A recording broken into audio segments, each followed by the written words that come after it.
اس modern دنیا کے climate change کو انڈرسٹینڈ کرنے، پولوشن کے پرابلم کو سمجھنے، پھر اس کے اوپر سیمینارز کرنے اور طرح طرح کی پالیسیز بنانے سے بہت پہلے اسلام نے انسان کے اس پلانٹ کے ساتھ، ماحول کے ساتھ، فطرت کے ساتھ تعلق کو اجاگر کیا ہے۔ قرآن پاک میں بہت ساری آیات ہیں کہ جس میں اس دنیا کی خوبصورتی کا ذکر ہے،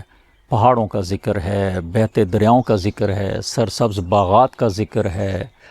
پانی سے بھرے بادلوں کا ذکر ہے۔ تو یہ ساری باتیں کوئی شاعرانہ باتیں نہیں ہیں، بلکہ انسان کو ایک خوبصورتی کی طرف ایک توجہ دلائی جا رہی ہے کہ یہ دنیا خوبصورت ہے، تو جب خوبصورتی جہاں پہ ہوتی ہے تو خوبصورتی کے ساتھ اس کی پروٹیکشن بھی لازم ہوتی ہے۔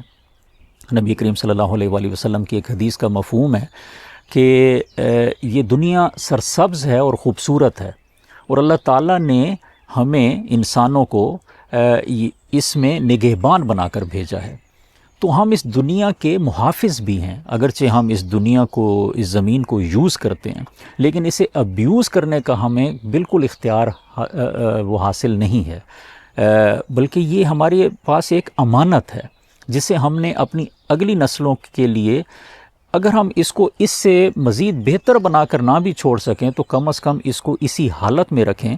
کہ جب ہماری آئندہ نسلیں آئیں تو ان کے لیے اس زمین پر رہنا ماحولیاتی پولوشن یا کلائمیٹ جو وارمنگ یا کلائمیٹ چینج کی وجہ سے وہ مزید مشکل نہ ہو جائے۔ اور اس کے جو ریسورسز ہیں اس کو بھی انتہائی دانش مندی کے ساتھ استعمال کرنے کا حکم ہے۔ نبی کریم صلی اللہ علیہ وآلہ وسلم کی ایک حدیث کا مفہوم ہے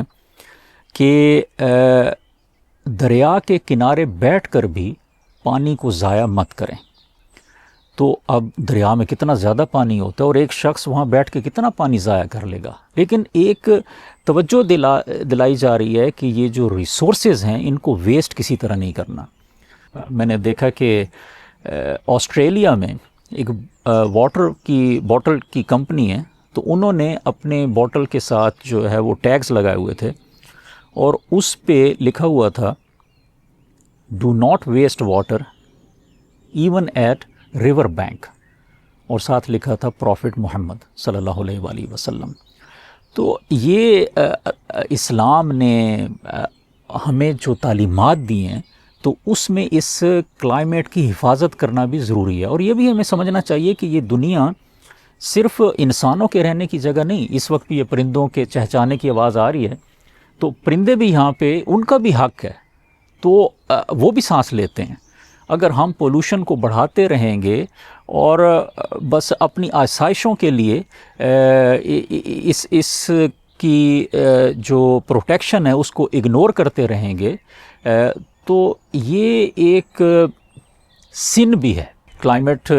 کے اوپر بہت ساری پالیسیز بنائی جاتی ہیں، ان میں کلام کیا جا سکتا ہے کہ بعض اوقات ان کو اوور ڈو بھی کیا جاتا ہے اور بعض کچھ چیزیں انڈر ڈو رہ جاتی ہیں، لیکن یہ کبھی نہیں سوچنا چاہیے کہ یہ کوئی ایشو نہیں ہے، یا اس کے اوپر جو جتنا کام ہو رہا ہے وہ محض بس اپنے آپ کو کچھ لوگوں نے بزی رکھنے کے لیے وہ شروع کیا ہوا ہے، یا اس کے اوپر فنڈز بس یوز کیے جا رہے ہیں۔ ایسا بالکل نہیں ہے، یہ ایک ریئل پرابلم ہے جسے ہم نے انڈرسٹینڈ کرنا ہے، اور ہم نے ہر ایسا سٹیپ اٹھانا ہے جو اس کلائمیٹ کو پروٹیکٹ کرے گا۔ اگر ہم اپنی چھوٹی سی چیز بھی ایسی چینج کرتے ہیں، ایون کہ اپنی گاڑی کی جو فیول سسٹم ہے وہ ہم چینج کرتے ہیں، گھر کے اندر کوئی ایسی چیز تبدیلی لاتے ہیں، یا رینیویبل انرجیز ہم جو استعمال کرنے کے لیے کوئی ارینجمنٹس کرتے ہیں، اگر وہ ہم اس نیت سے کریں کہ اسلام ہمیں انوائرمنٹ کو پروٹیکٹ کرنے کا حکم دیتا ہے، تو یہ سارے عمل ہمیں کچھ دنیا کے فائدے تو دیں گے ہی، لیکن ساتھ ہی ہمارے لیے باعث اجر و ثواب بھی ہوں گے۔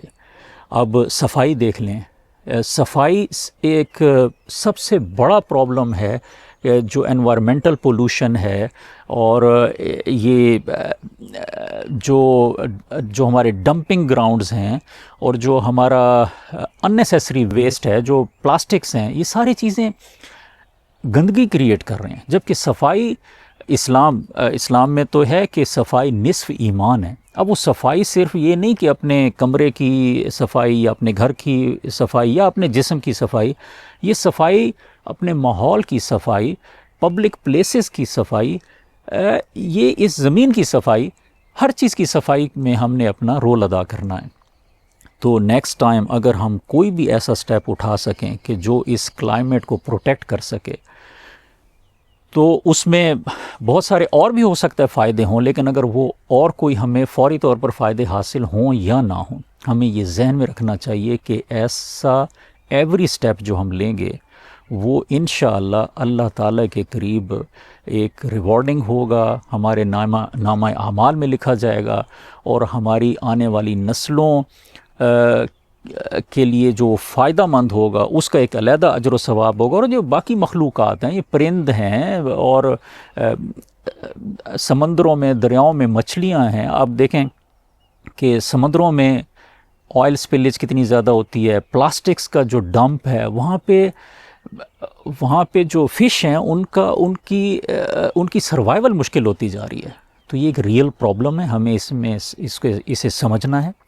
اور انشاءاللہ جس بھی لیول پہ ہم کام کر سکیں، اپنے جسٹ لوکل لیول پہ یا گھر کے لیول پہ، یا اگر ہم کہیں اور بھی بڑے لیول پہ کام کر سکیں، تو ہمیں اس کلائمیٹ کو پروٹیکٹ کرنے کے لیے اپنا کردار ادا کرنا ہے. اور ہمیں جتنا بھی اللہ تعالیٰ نے اس دنیا میں جو وقت دیا ہوا ہے اس زمین پہ رہنے کا، ہم وہ اس طرح گزاریں کہ اگر ہم اس زمین کو مزید خوبصورت اگر نہ بھی بنا سکیں، تو کم از کم اس کو پہلے سے خراب حالت میں نہ چھوڑ کر جائیں انشاءاللہ. یہ سب کے لیے پیغام ہے، میرے لیے بھی پیغام ہے. ہمیں ہر دن کو ایسے پلان کرنا چاہیے کہ ایوری ڈے ہمارا اس کلائمیٹ کو پروٹیکٹ کرنے کے لیے کوئی نہ کوئی ہم سٹیپ اٹھائیں، یا کم از کم کلائمیٹ کو خراب کرنے کا کوئی ایک آدھ سٹیپ ہم کم کرتے جائیں. تو انشاءاللہ آہستہ آہستہ ہم جو سلولی جو ہم میں سے ہر کوئی جب ایک اپنا کردار ادا کرے گا، تو ہم انشاءاللہ اس کلائمیٹ کو پروٹیکٹ کر سکیں گے. تو اپنی دعاؤں میں یاد رکھیں. السلام علیکم.